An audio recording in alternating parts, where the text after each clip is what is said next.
दोस्तों, legal and legal में एक बार फिर से आपका स्वागत है। हापुड़ में पुलिस द्वारा किए गई बर्बरता को लेकर इलाहाबाद उच्च न्यायालय द्वारा एक बहुत ही महत्वपूर्ण निर्णय लिया गया है। एक बहुत ही पॉजिटिव कदम उठाया गया है। एक ऐसा कदम जो हापुड़ पुलिस के लिए सरदर्द बनने वाला है, उनके चैन और उनकी नींद उड़ाने वाला है। इस निर्णय को सुनकर हापुड़ पुलिस में निश्चित रूप से खलबली मच गई होगी।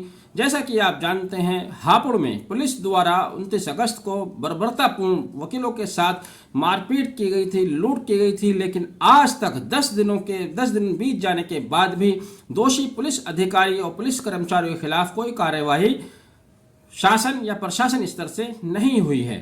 इलाहाबाद उच्च न्यायालय के इंटरवीन करने के बाद ही, सो मोटो के बाद ही कुछ अधिवक्ताओं की ओर से एफआईआर दर्ज की गई। लेकिन आज इलाहाबाद उच्च न्यायालय ने शनिवार के दिन स्पेशल सिटिंग में एक ऐसा निर्णय लिया है जिससे अब अधिवक्ताओं को भी न्याय की उम्मीद भी जगी है और वहां जो एफआईआर अधिवक्ताओं की ओर से दर्ज की गई हैं उनमें भी जांच में तेजी होने की संभावना है।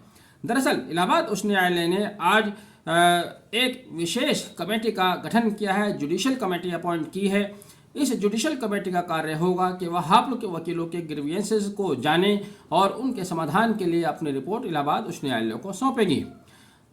खास बात जो है इस जुडिशियल कमेटी की वो ये है कि इस जुडिशियल कमेटी के प्रेसिडेंट और इसके मेंबर जो भी हैं वो कोई रिटायर्ड अवकाश प्राप्त सेवानिवृत्त जजेस नहीं हैं, बल्कि सिटिंग जजेस को उनका प्रेसिडेंट और मेंबर बनाया गया है।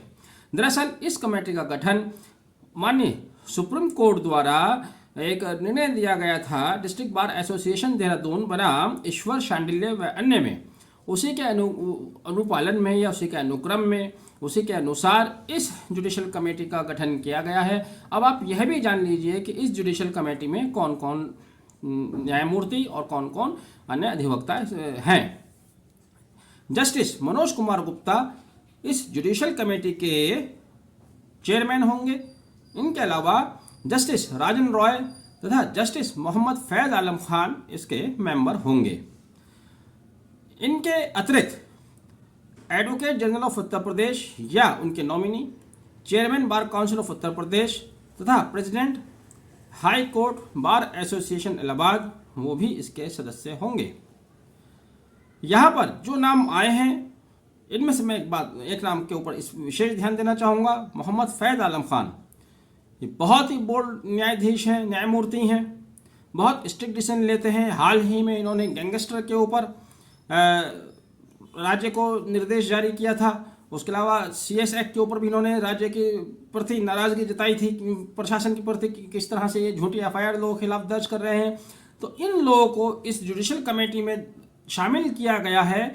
इनसे उम्मीद की जा सकती है कि इलाहाबाद में जो बर्बरता हुई और 10 दिन से वकील लोग अपनी रोजी रोटी बंद करके हड़ताल पर बैठे हुए हैं, 10 दिन बीत जाने के बाद भी उत्तर प्रदेश प्रशासन के कान पर जूं तक नहीं रहेंगी। उन्होंने कोई इसका संज्ञान नहीं लिया।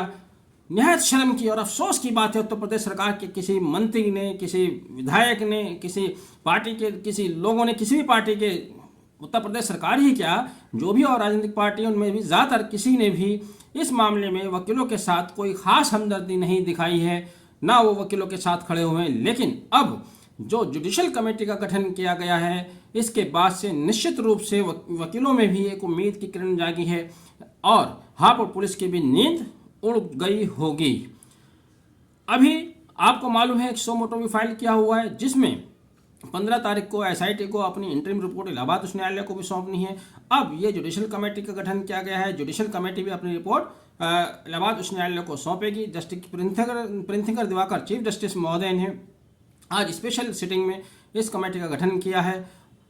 इस कमेटी के गठन के साथ साथ एक बात और आगे का जो रास्ता खुलता है, अगर न्यायाधीश इस तरह के निर्णय लेते हैं, जिनसे वकीलों को संतुष्टि होती है, तो आने वाले समय में जो स्ट्राइक चल रही है उसको कहीं ना कहीं समाप्त करने की दिशा में भी कदम उठाया जा सकता है। वकीलों की मांग न्याय की है, वकीलों की मांग हड़ताल की नहीं है। हड़ताल करने का किसी को कोई शौक भी नहीं होता, खासतौर से उन लोगों को जो अपनी रोजी रोटी बंद करके हड़ताल करते हैं। नौकरी करने वाले जब हड़ताल करते हैं उनको वेतन तब भी मिलता रहता है, लेकिन अधिवक्ताओं के साथ वैसी स्थिति नहीं है, इसलिए वह स्वयं भी हड़ताल करना उनकी कोई खुशी नहीं है, कोई चॉइस नहीं है। यदि इलाहाबाद उच्च न्यायालय द्वारा इस तरह का निर्णय पहले ले लिया जाता तो पहले और तेजी के साथ कार्य हो सकता था, लेकिन शायद इलाहाबाद उच्च न्यायालय ने भी इंतजार किया कि प्रदेश सरकार इसमें कोई कदम उठाएगी। जब प्रदेश सरकार की तरफ से कोई कदम नहीं उठाया गया तो इलाहाबाद उच्च न्यायालय द्वारा ये एक पॉजिटिव निर्णय लिया गया है, जो निश्चित रूप से वकीलों के हित में होने जा रहा है। हम उम्मीद करते हैं और आप भी ऐसी ही उम्मीद रखिएगा। वीडियो आपने आखिर तक देखा, thank you, have a nice day.